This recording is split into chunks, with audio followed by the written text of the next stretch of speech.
आशा करता हूँ आप सब बहुत अच्छे होंगे। मेरा नाम है सिद्धांत अग्निहोत्री। स्टडी ग्लोस पे आपका बहुत बहुत स्वागत है। आज हम बात करेंगे नेजिज्म और फासिज्म की। बहुत इंपॉर्टेंट टॉपिक है। ये है हिटलर, ये है मसोलिनी। ये दोस्ती हम नहीं तोड़ेंगे। हिटलर जर्मनी का लीडर था, डिक्टेटर, और मसोलिनी इटली का डिक्टेटर था। मसोलिनी की पार्टी का नाम था फासिस्ट पार्टी, जो कि 1923 में पावर में आई थी। मसोलिनी पीएम हो गया था और पूरी सत्ता अपने पास रख ली थी। हिटलर की पार्टी का नाम था नेजी पार्टी, और नेजिज्म की ही बात करेंगे। तो हम दोनों आइडियोलॉजी को देखेंगे, बहुत ही ज्यादा इंपॉर्टेंट है। देखिए, इसके बाद आएगा रशियन रेवोल्यूशन 17 तारीख को, 17 जून को, और फिर हम वर्ल्ड वॉर वन देखेंगे 20 को, ठीक है। और उसके बाद राइज ऑफ हिटलर देखेंगे। तो जब हम राइज ऑफ हिटलर की बात करेंगे, फिर वर्ल्ड वॉर टू पे आएंगे, तब हम उसमें मसोलिनी की भी बात करेंगे। मसोलिनी जो था वो हिटलर की कॉपी करता था, है ना। मसोलिनी एक बहुत ही, देखिए, अगर हम बात करें रिफॉर्मेशन की, तो शुरू के 10 सालों में मसोलिनी ने कमाल का काम किया। इटली को बहुत ऊपर पहुंचा दिया, लेकिन जब ग्रेट डिप्रेशन आया तो इटली भी उसकी चपेट में आया। और उसके बाद वर्ल्ड वॉर टू में अजीबोगरीब मसोलिनी जो था वो हिटलर से एक तो डरता भी था, और हिटलर के काफी नीचे था। हिटलर जो कहता था मसोलिनी करता था, है ना। और हिटलर को कॉपी करने की कोशिश करता था। इसीलिए तो मसोलिनी का अंत बहुत बुरा हुआ। मसोलिनी को गोली मारी गई, और उसके बाद लोगों ने इसकी और इसकी वाइफ की ऐसा मखौल बनाया कि रूह कांप जाए। वो सारे फुटेज जो है वो अवेलेबल है, मतलब वीडियोग्राफी नहीं, लेकिन कुछ फोटोज अवेलेबल है, आप देखिएगा। तो फिलहाल हम फासिज्म और नेजिज्म की बात करेंगे, ठीक है। तो Nazism and fascism, world history lecture 10। भैया फॉलो कर रहे हो कि नहीं? अगर आपने चैनल को सब्सक्राइब नहीं किया है यार, तो कितना टाइम लगेगा? 1 सेकंड लगना है। अगर सब्सक्राइबर हमारे बढ़ते हैं तो हमको बहुत मोटिवेशन मिलता है कि जितना हो सके हम पढ़ाएं। पीडीएफ भी आपको टेलीग्राम ग्रुप पे अवेलेबल हो जाती है। तो अगर हम लोग इतनी मेहनत कर रहे हैं, तो आपसे हम सिर्फ क्या मांग रहे हैं? सिर्फ आप चैनल को सब्सक्राइब कर दो, लाइक कर दो, शेयर कर दो, और कुछ भी नहीं। समझ गए? तो नेजिज्म और फासिज्म की बात करेंगे, 10वां लेक्चर है ये। देखिए, नेजिज्म की सबसे पहले बात करते हैं। नेजिज्म है क्या? नेजिज्म की बात करें तो बेसिकली ये जर्मनी की पार्टी थी, वर्कर्स पार्टी, ठीक है। जर्मनी में क्या हुआ? 1919 में ट्रीटी ऑफ वर्सेल्स, जर्मनी बर्बाद हो गया। रेपरेशंस ऑफ वॉर भरने पड़े। अमेरिका जर्मनी को लोन दे रहा था, और इसी दौरान हिटलर का उदय हुआ। लेकिन जब अमेरिका ने लोन देना, अभी वो सब हम बात करेंगे, सब कुछ जब आप वर्ल्ड हिस्ट्री पूरी करेंगे ना, तो आपको एक एक चीज क्लियर हो जाएगी। तो इधर अमेरिका, मतलब जर्मनी की हालत खराब हो गई, और वहां से फिर हिटलर का उदय हुआ। हिटलर ने पहले तो इलेक्शन लड़ा, हारा, लेकिन अल्टीमेटली 1932 आते आते इनकी पार्टी ने, हिटलर की पार्टी, जो कि नेशनल सोशलिस्टिक डिस्ट्रिक्ट पार्टी थी, जिसको शॉर्ट में नेजी पार्टी बोला जाता है, ये जीत गई। और जैसे ही जर्मनी, मतलब हिटलर जीता, इसने राइस डैक को आग लगा दी, जो कि वहां की पार्लियामेंट और डिक्टेटर बन गया। और 1933 के बाद वाइमर रिपब्लिक खत्म, हिटलर का पूरा राज हो गया, ठीक है। और वहां से नेजिज्म की स्थापना हुई। नेजिज्म क्या है? नाजी पार्टी की आइडियोलॉजी, ठीक है। लीडर कौन था? एडोल्फ हिटलर, जैसा कि मैंने बताया। और उसी ने ही अपनी पार्टी की आइडियोलॉजी को नेजिज्म बोला, ठीक है। तो नेजिज्म क्या है? 4 पार्ट में हम उसको डिफाइन कर सकते हैं। सबसे इंपॉर्टेंट, एक्सपेंशन। अरे भैया, हिटलर ने क्या बताया? हिटलर ने बताया जर्मन के लोगों को कि तुम्हारा 1000 सालों का खोया हुआ सम्मान मैं तुमको वापस लौटा दूंगा। तुम्हारी इतनी बेइज्जती जो हुई है, मैं तुमको वो सब सूद समेत वापस लौटाऊंगा, और हम दुनिया पे राज करेंगे, हम दुनिया के लीडर्स होंगे। लेकिन उसके लिए हमको एक्सपैंड करना पड़ेगा। तो 6 साल में 1933 से लेकर 1939 तक हिटलर ने अपनी आर्मी को बहुत ज्यादा ताकतवर कर लिया था, जिसके बल पे उसने एक्सपैंड किया। ब्लिट्जक्रीग हिटलर की आर्मी की स्ट्रैटेजी होती थी कि एकदम से हमला करो, संभलने का मौका ही ना मिले। समझ रहे हैं? तो जैसे ही पोलैंड को इन्वेड किया 1939 सितंबर में, हिटलर ने, वर्ल्ड वॉर टू शुरू हो गया। तो एक्सपेंशन और बहुत चालू था हिटलर। हिटलर क्या करता था कि अपने साथियों को कैसे मिलाता था? जैसे इटली, ठीक है, इटली जो था वो हिटलर के साथ था। तो इटली को बोला हिटलर ने कि हम जब एक्सपैंड करेंगे कुछ, तो कुछ एरिया तुमको दे देंगे। तो मसोलिनी बहुत ज्यादा खुश हो गया, मसोलिनी हिटलर के साथ आ गया। समझ रहे हैं? उसके बाद सबसे खराब और सबसे ही बेकार बकवास, रेशियल प्योरिटी। इस रेशियल प्योरिटी के चक्कर में दोस्तों, हिटलर ने एक पूरे तबके को साफ कर दिया था। पता है उस तबके का नाम क्या था? उस कम्युनिटी का नाम था ज्यूज, यहूदी। ज्यूज होलोकॉस्ट जो है, जो 1945 तक चला, वो इतिहास का सबसे काला चैप्टर है। 60 लाख ज्यूज को, यहूदियों को निपटा दिया गया। आप समझ रहे हैं? रेशियल प्योरिटी मतलब प्योर आर्यन ब्लड। आर्यंस को सबसे सुपीरियर मानता था ये। ठीक है, ये मानता था कि आर्यंस जो हैं वो यूरोप से गए भारत में, है ना, उधर। ऐसे ही अगर आप ओल्ड, हालांकि मैं इस थ्योरी पे बिल्कुल ज्यादा इस पे क्या कहते हैं कि रिलाई नहीं करता, बट आर्यन, वैसे आर्यन इन्वेजन थ्योरी पे सेपरेट लेक्चर है, ठीक है। तो हिटलर का ऐसा मानना था, ठीक है, और आर्यंस को सबसे ऊपर मानता था। तो इसका मानना यह था कि भैया जो प्योर रेस का है, जो प्योर आर्यन है, जिसमें मिक्सिंग ऑफ ब्लड नहीं है, समझ रहे हैं, वही असली जर्मन है, और बाकी सबको खत्म कर दो।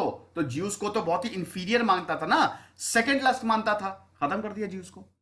बकायदा एक्सपेरिमेंट्स होते थे, आपको पता है, बच्चों पे एक्सपेरिमेंट। जोसेफ मेंगेले, नाम सुना है डॉक्टर का, वो बच्चों पे एक्सपेरिमेंट करता था, मारता था, तड़पाता था, एक्सपेरिमेंट किए जाते थे, बकायदा ह्यूमन एक्सपेरिमेंट होते थे। बहुत ही खराब हालत थी दोस्तों।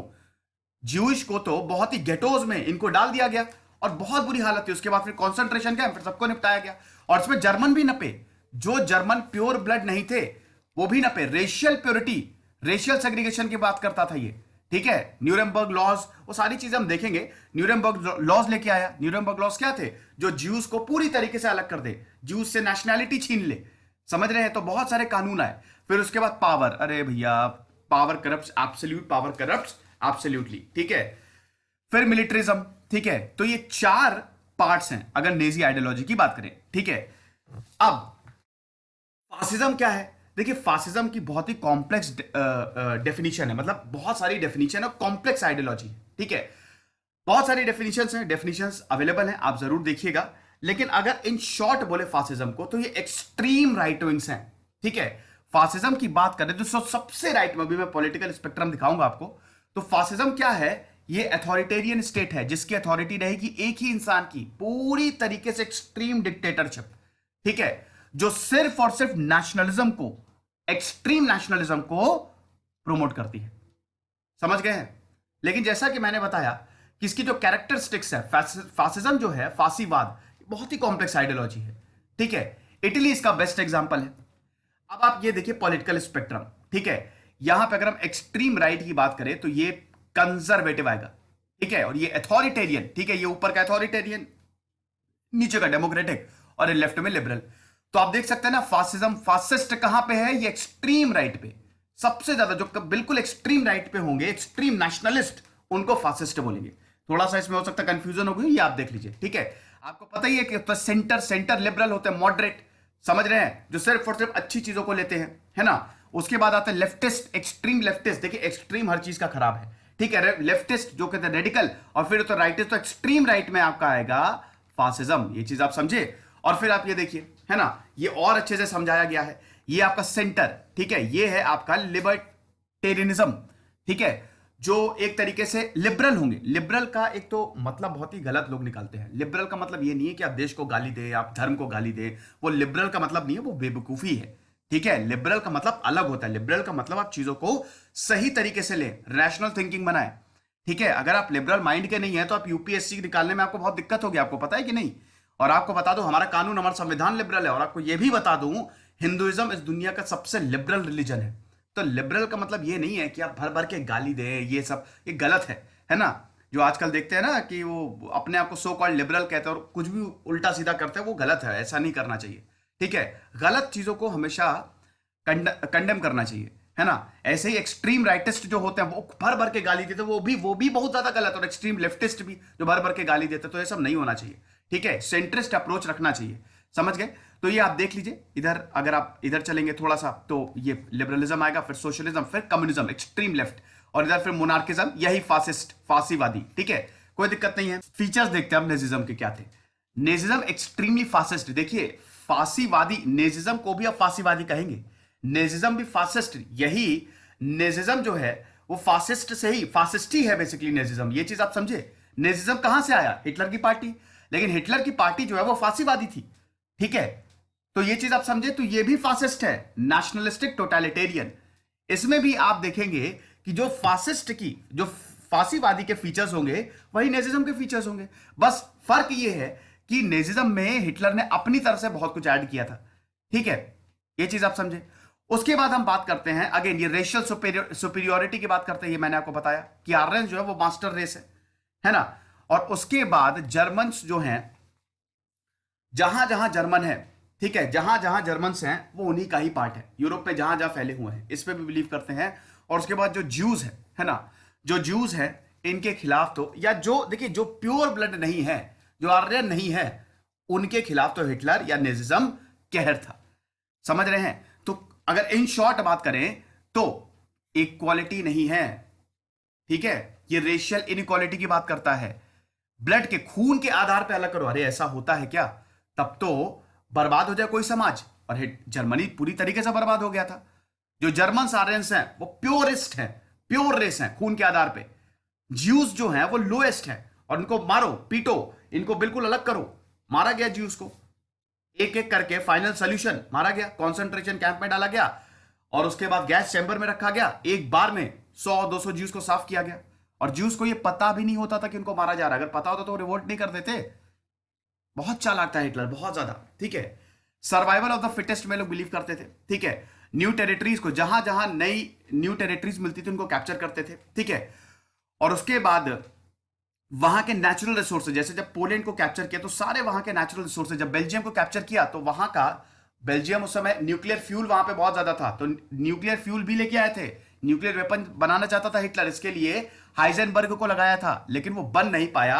खुशकिस्मती थी हमारी। समझ रहे हैं? तो ये चीज है। नेजिज्म आप समझ गए, कोई प्रॉब्लम नहीं। अब हम आते हैं फासिज्म पे। फासिज्म की बात करें तो देखिए फासिज्म की क्या कैरेक्टरिस्टिक्स है। अगर हम पॉलिटिक्स की बात करें तो पूरी तरीके से डिक्टेटरशिप है, सिंगल पार्टी है, और लीडर बेस्ड है ना। फासिज्म जो है डिक्टेटरशिप, एक्सट्रीम राइटिस्ट है ये लोग, डिक्टेटरशिप को प्रमोट करते हैं। एक ही पार्टी होती, दूसरी पार्टी के लोगों को तो खत्म करते हैं, जेल में डालते हैं। और लीडर बेस्ड है, जैसे मसोलिनी, जैसे हिटलर, ये सब क्या थे? बड़े कैरिज्मेटिक लीडर थे, लोग इनकी बातों में आ जाते थे, लोग इनको सपोर्ट करते थे। तो एक तरीके से लीडर बेस्ड है। ठीक है, रिजेक्ट क्या, डेमोक्रेसी की कोई जगह ही नहीं है, पार्लियामेंट की कोई जगह ही नहीं है। इन लोगों ने क्या किया, चाहे मसोलिनी हो चाहे हिटलर हो, हिटलर ने तो पार्लियामेंट में ही आग लगा दी। सबसे पहले ये कानून को खत्म करते हैं। जितने भी फांसीवादी लीडर होंगे सबसे पहले ये कानून को खत्म करेंगे, क्योंकि कानून इनके लिए बंदिश है, इनको रोकेगा। तो सबसे पहले उसी को आग लगाओ, चाहे वो मसोलिनी हो चाहे वो हिटलर हो। ठीक है, उसके बाद अगर हम बात करते हैं सोसाइटी, तो दे बिलीव इन नेशनलिज्म। देखिए राष्ट्रवाद अच्छी चीज है, अगर राष्ट्रवाद नहीं होगा तो कंट्री यूनाइट नहीं होगी, है ना। अगर अफ्रीका की बात करें तो वहां पे ज्यादा नेशनलिज्म नहीं है, तो देखिए पूरे अफ्रीका में सिविल वॉर चल रहा है जमीन के लिए। तो nationalism is very important, but extreme nationalism is very very very very very dangerous.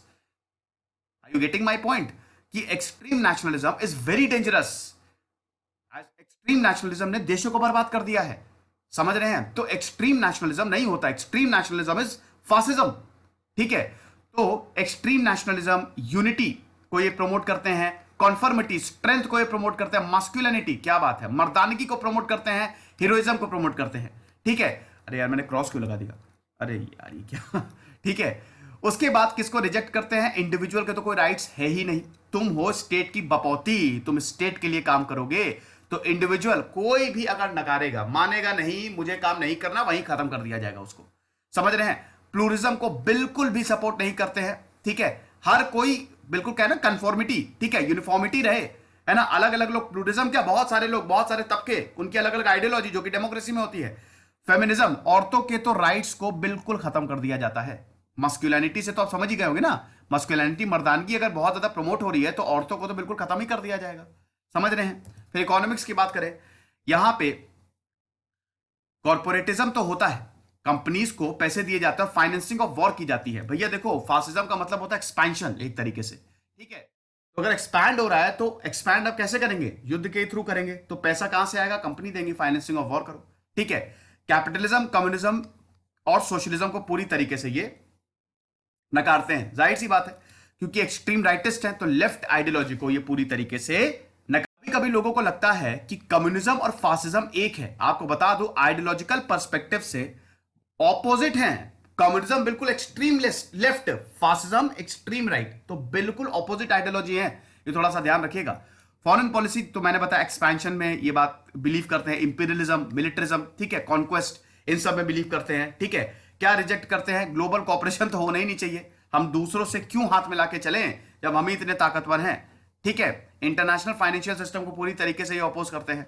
उसके बाद पावर की बात करें तो इनकी पूरी की पूरी ताकत प्रोपागेंडा पे चलती है। प्रोपागेंडा, एक ग्रुप के खिलाफ प्रोपागेंडा, हेट्रेट फैलाएंगे, समझ रहे हैं, टेरर, सप्रेशन, ठीक है, प्रोपागेंडा चलेगा तो लोगों में डर बैठेगा, जब लोगों में डर बैठेगा किसी कम्युनिटी के खिलाफ, जैसे ज्यूस के साथ हुआ था, ठीक है, हिटलर ने पूरा प्रोपागेंडा चलाया था कि ये लोग बेकार है, ये लोग आपको मारेंगे, फलाना धमाका, तो यहां पे लोगों ने डर बैठ गया, और जब लोगों में डर बैठेगा तो उससे गुस्सा आएगा और फिर इन लोगों को साइड में किया जाएगा। सप्रेशन, इंप्रिजनमेंट, टोटलिटेरियन, समझ रहे हैं, तो ये पावर इस तरीके से मेंटेन करते हैं। इसमें फ्रीडम ऑफ प्रेस की कोई जगह नहीं है, रिस्पेक्ट ऑफ ह्यूमन राइट्स बिल्कुल भी नहीं होते, ठीक है, रिलीजन बहुत ही लिमिटेड, ठीक है, बहुत ज्यादा नहीं। किसको रिजेक्ट करते हैं? जुडाइज्म, जाहिर सी बात है, ठीक है, ये खैर हिटलर के हिसाब से जुडाइज्म जो था वो बिल्कुल ही गलत था। तो ये फासिज्म था। तो आप समझ गए, फासिज्म जो है वो एक आइडियोलॉजी, एक्सट्रीम राइटिस्ट आइडियोलॉजी, जिससे नेजिज्म निकला, ये चीज आप समझे। So this was all about fascism and Nazism. अब हम बात करेंगे रशियन रेवोल्यूशन की, तो हम 17 जून को मिलेंगे, यानी कि नरसों, तो नरसों रशियन रेवोल्यूशन की बात होगी। इसकी जो पीडीएफ है वो आपको हमारे टेलीग्राम चैनल पे मिल जाएगी। कुछ रहिए, पढ़ते रहिए। दिस इज सिद्धांत अग्निहोत्री साइनिंग।